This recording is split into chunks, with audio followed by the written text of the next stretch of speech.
Here we are at Fort Hood, Texas, the great place, home of the 3rd U.S. Army Corps, about 40,000 soldiers.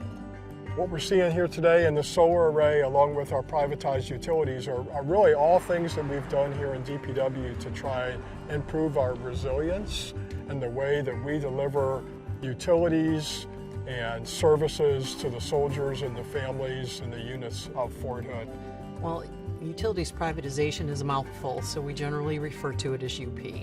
But UP is a program that was set out in statute in the late 90s with 10 U.S.C. 2688, and it started as a result of a natural gas explosion at an Army installation. So from that, a program was born to privatize the utilities to either another public or private entity that could own the infrastructure, make it their system, and then what we do is the contracting for the acquisition of utility services. It's our responsibility as the Public Works Director to make sure that our facilities and our infrastructure are working and are reliable. Back in 2009, we privatized our water and our wastewater assets. We have been supporting Fort Hood since January the 9th of 2009, so we're about 11 and a half years into the 50-year partnership that we have with Fort Hood. We own the wastewater lines, the manholes, the fire hydrants. We own the water towers. We own the water treatment plants with the pump stations that provide the water to Fort Hood.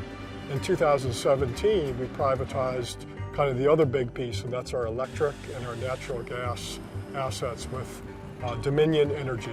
Dominion Energy here on Fort Hood, one of our biggest responsibilities is resiliency. That is finding the path to make sure that the natural gas and the electricity to the customers here on Fort Hood is always available. The Texas Tundra event is what we call it in February of 2021. It's been well publicized what it did to the state of Texas. Lots of energy demands, lots of loss of energy, especially in electricity and natural gas. We had no loss of electricity or natural gas during Winter Storm Uri. Just to put that in context, many folks in the local community experienced loss of electricity and outages at their home. In fact, that was one of our challenges, is we had folks that were trying to deal with their own family and their own home, that we needed to come into Fort Hood to solve problems here.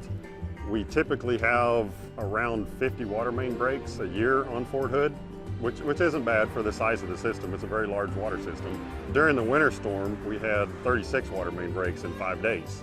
Because of all those breaks, we actually peaked out at 16 million gallons one day.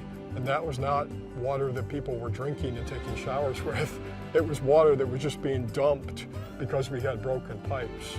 And so American Water was ability to get their employees here to Fort Hood, which was a huge challenge because of the local conditions in the community.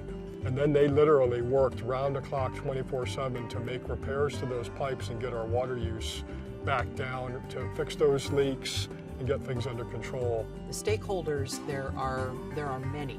I think one time we counted and there were like 37 different stakeholders. Very much appreciative of Defense Logistics Agency, DLA, and particularly the DLA Energy, because they're the ones who have established, helped us get the contracts in place. And then also the solar array that you see as the backdrop today, they were also the ones who helped us put that contract in place. I define success right here. This is a picture of Fort Hood, it's DPW, and it also includes all their system owners. This is their entire team. I can't tell the difference between who's DPW and who's a system owner. They are true partners, all with one goal, one fight, one team. This is success. We're clearly a supporting organization here in DPW, and we support the soldiers and the families of Fort Hood. So if they're successful, then we're successful.